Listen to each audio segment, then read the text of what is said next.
طبعا دي ايه شويه بصل صغيرين او معاهم ايه قرن شطه صغير. هنعمل ايه غدوه سريعه كده وسهله جدا وكمان بسيطه. تمام.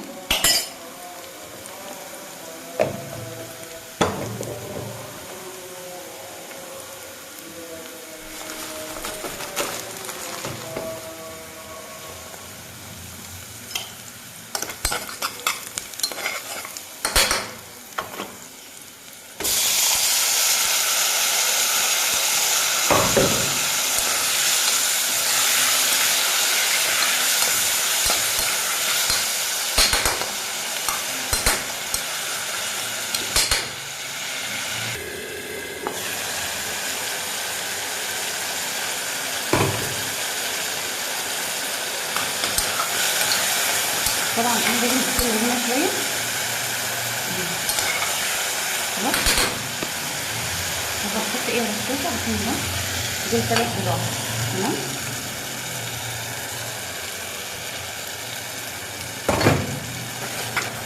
سريعه واقتصاديه وسهله كمان ممكن اي حد يعملها.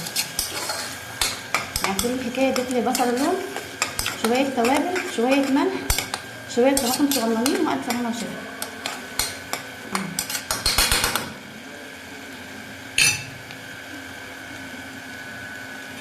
نقلبهم حرام. هفضل بقى كده ايه اقلب بالراحه شويه شويه حتى ايه تتماسك، وبعد كده الف هنا وشفا. في ناس ما بتحبش تحط الطماطم، ممكن تضيفي بعد ما تحمري البصله شويه تقومي ايه ضايفه ربع كوبايه ميه إيه عشان البصله تستوي شويه. تمام.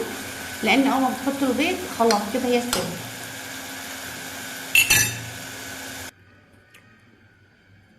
شايفين بقى كمان حلو، سهله واقتصاديه وبسيطه خالص، يعني اي حد يعملها.